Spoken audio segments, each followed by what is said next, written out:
반갑습니다. 예. 서은재 교수님께서 재미있는 주제, 여러분들이 좀 관심도 많고 하는 주제를 해서 아주 명쾌하게 잘 해주셨습니다. 근데 이제 제가 하는 거는 그렇게 좀 재미가 없을 수가 있습니다. 아닙니다. 이제 이거에 대해서 뭐 이렇게 제가 쓴 거를 보면 여러 가지 판례들 많이 이제 적시되어 있고 길게 써져 있는데 뭐 판례 일일이 말해봐야 들어오지도 않고 요점만 제가 하는 방법으로 하겠습니다. 그리고 또 판례나 저희 경우는 이제 각 교단에 헌법에 규정되어 있는 것들도 했는데 생략을 하면서 요점만 보도록 하겠습니다.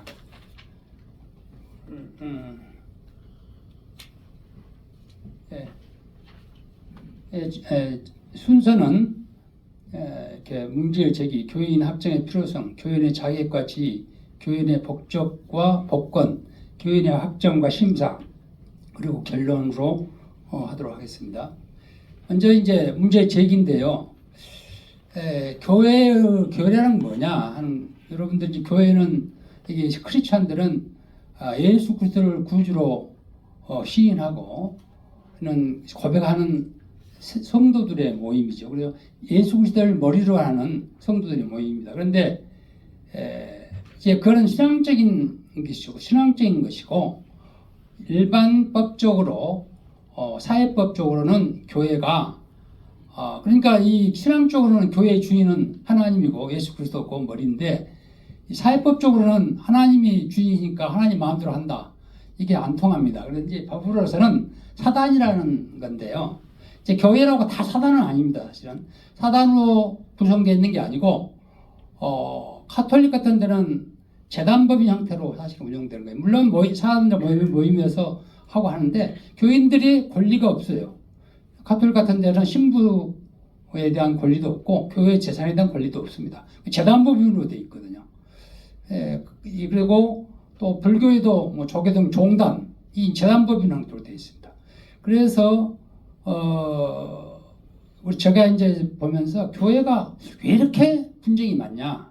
교회가 다른 단체 개신교가 특히 분쟁이 많은데 그것은 사단법인이라는 것 때문에 분쟁이 많다 하는 생각을 하게 됐습니다. 사단법인이라는 건 뭐냐? 사람들의 모임이잖아요. 사람이 모이는 곳에는 분쟁이 있게 됐습니다. 그래서 이 교회는 어떻게 보면 민주적이에요. 민주적이다 보니까 분쟁이 많습니다. 원래 민주주의는 시끄러워요. 성경의 원리는 민주주의가 진리가 아니죠. 성경의 원리에 따르면 민주주의가 진리가 아닙니다. 성경 원리는 하나님이 독재를 해야 그 진리예요. 그런데 어쨌든 간에 사단성이기 때문에 교회에 분쟁도 많고 그렇습니다. 그러나 이때 분쟁을 해결하는 방법은 인간이기 때문에 교회도 인간들의 모임이기 때문에 이제 법적으로는 교회의 권력의 최후는 교인들로부터 나오는 거죠. 사원들의 모임이기 때문에 그래서 그런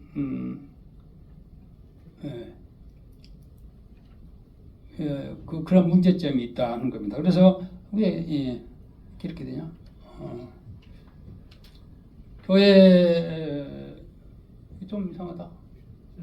응?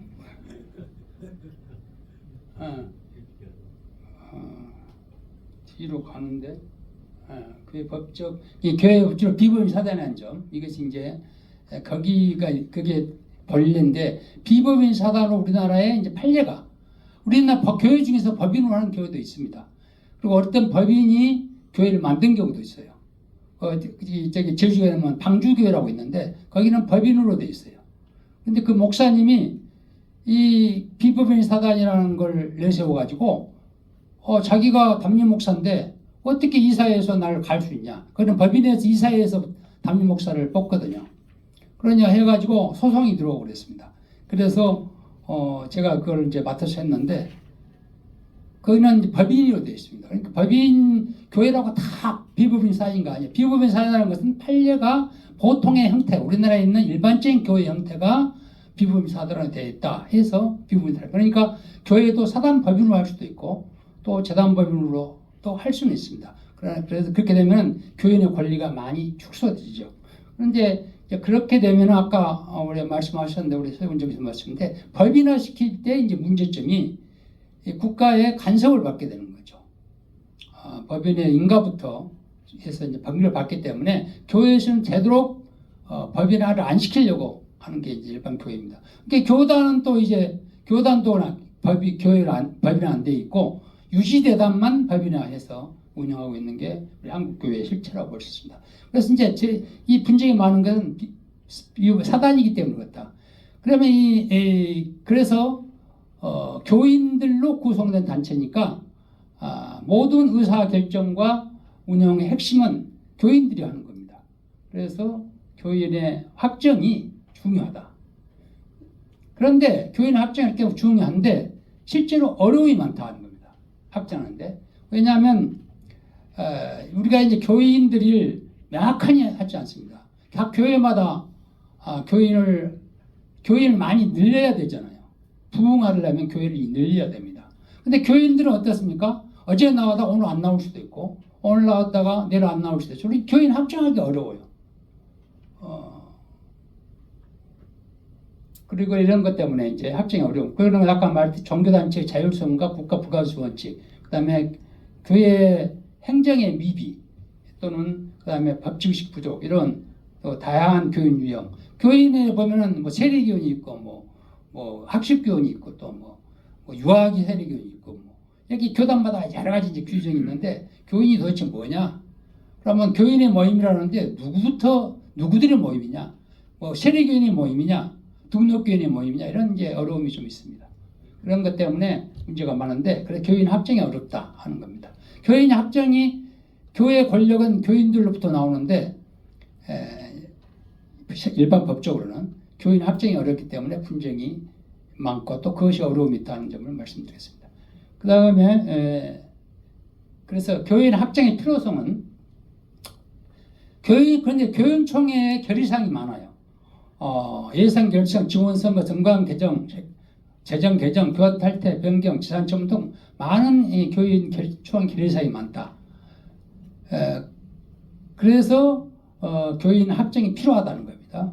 그 다음에 정족수가 이제 개의 정족수가 있고 의결 정족수가 있지 않습니까? 교인이 누군 줄 알아야 정족수가 문제되지.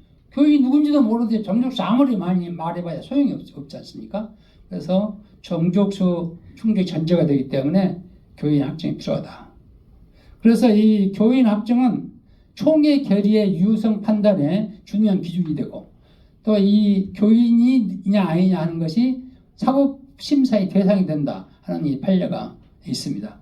그러니까 원래는 과거에는 교인이라는 것은 자기 종교단체 내부의 문제이기 때문에 이제 그 소송 요건에 권리의무의 전제가 되어야 되는데 국민의 권리의무의 전제가 되는 것이 아니다 해서 과거에는 이제 뭐 교인이 아니냐 하는 문제라든지 또 내중에 말하는 권익재판의 유효성 이런 부분에 대해서 사법심사의 대상이 되지 않는다 하는 게 있어 왔습니다만은 이러한 공동의 참여권도 일종의 국민으로서의 권리 의무와 관련되는 거예요. 왜냐하면 공동의 참여권이 교인총회 참여권이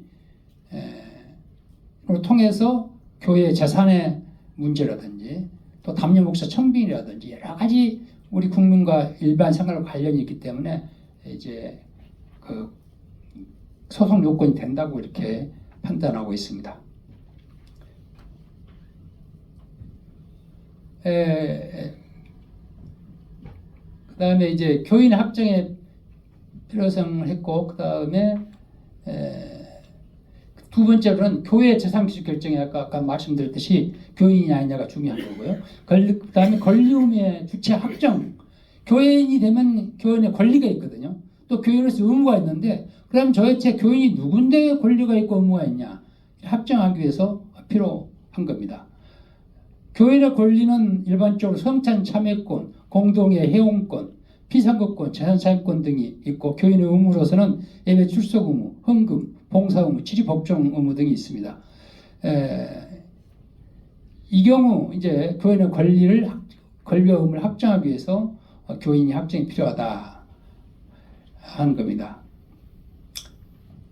그 다음에 이제 세 번째로 확정해야 필요한 것은 교회 분쟁을 해결하는데 또 예방하는데 교인이 확정이 필요하지만 교인이 분쟁이 해결된 이후에도 교인이 필요합니다. 교인 분쟁 다 해결됐는데 엉뚱한 사람이 내가 교인이다 또 나타나면 안 되기 때문에 교인을 회복돼가지고 교회 분쟁 해결된 다음에 바른 교회를 이끌어가기 위해서도 교인 확정이 필요하다는 거예요. 그래서 이제 교인이면 그러면 교인이 어떻게 교인이 되는 거냐? 자기의 취득과 취득이 되는 겁니다. 지위는 어떻게 취득되는 거냐? 물론 이제 예수 그리스도를 주로 시인하고 일정한 교회에서 교육을 받고 또 등록을 하면 교인이 되는 걸로 일반 교회들 이렇게 되어 있습니다. 그래서 일반 교회에 가면 이제 뭐 처음에 가면 등록부터 하지 않아요. 보통 등록하면 교인이 되는 거잖아요. 처음에 와서. 그래서 어떤 데는 세리교인이라 등록하는 경우도 있고 초신자로 등록하는 경우도 있습니다. 어쨌든 간에 이제 그런데 그래서 이제 교인의 종류에 따라서 어려움이 있습니다. 그런데 이거에 대해서는 명백히 개교의 정관이나 교단 헌법에 좀 명확하게 해둘 필요가 있다.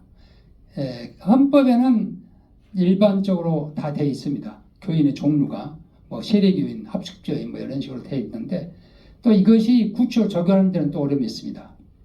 아까 일반적으로 신앙고백과 수행고백 등록한다 이렇게 되어 있고 그다음에 그러나 일반적인 교인과 공동 교인 총회에 참석할 수 있는 교인은 달리 봅니다. 그걸 의결권 있는 교인이라고 해서 하는데 일반 우리 헌법에도 교인총회는 세례교인, 무흠 세례교인이 장로협법들은 이제 그 교인총회 참여할 권리가 있습니다. 무흠 세례교인. 그리고 뭐 세례교인 개념이 또 입교인 뭐 이런 복잡한데 하여튼 세례교인이 되는 것도 나이에 따라서 교단마다 다릅니다. 뭐 14세면 이제 합동 같은 데를 해주고 또 그런데 또 세례를 받아도 18세 이상 통합 같은 데는 18세 이상이 되어야 세례받은 사람 중에서 교인총회 의결권을 줍니다.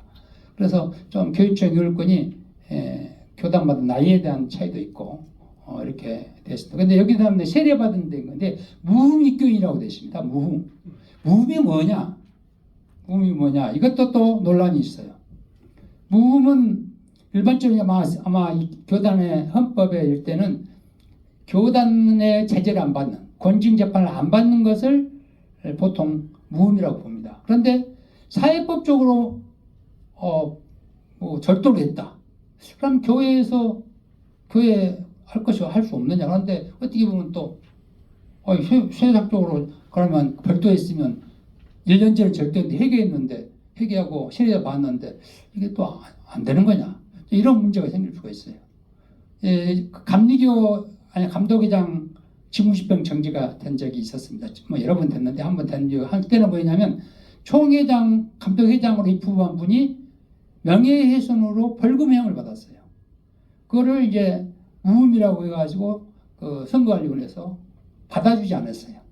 그래가지고 정지가 됐는데 과연 그것이 되는 거냐 이제 하는 부분이 있습니다. 요사에 이제 좀 그런 부분에 대해서 무흠에 대해서 개념에 대해서 교단헌법에서도 규정하는 교단도 있고 합니다. 이거 행정법규 같은 경우는 단순히 행정법규나 이런 거 안 되고 뭐 도로교통법 위반이다 이런 건 아니고 형사적인 범죄는 이제 무흠이 아니다 이렇게 적용 규정을 두기도 하고 하는데 어떤 그런 부분에 대해서 명확하지 않는 경우가 많습니다. 그다음에 세례를 받느냐 여부도 세례를 그 교회에서 받았으면 확실하죠. 근데 다른 교회에서 받아가지고 와서 등록을 합니다. 그럼 나 어느 교회에서 세례 받았다 하면 보통 교회에서 너 세례 좀 가져와. 그렇지 않죠. 어떤 교회마다 그런 경우가 있는지 모르겠는데 그래요? 그럼 세례교인이네. 그럼 교회에 등록해 줍니다. 이렇게 하다 보니까 어떤 경우는 그런 경우가 실제 있었어요. 세례교인이 세례증도 없다 교회에. 그래서 나는 어느 교회에 세례 받았다 그럼 그 교회를 찾아가야 되는데 그 교회에 가도 세례교인 명부가 없어요. 근데 사진을 찍어서 이제 세례 받은 사진이 이렇게 입증하기도 하고 그때 같이 세례 받은 사람이 같이 세례 받았습니다라고 입증하기도 하고 그래요. 그래서 이런 그 세례 입증의 방법이나 이런 거에 대해서도 정관에 규정할 필요가 있다는 겁니다. 그렇지 않으면 분쟁이 생겨요.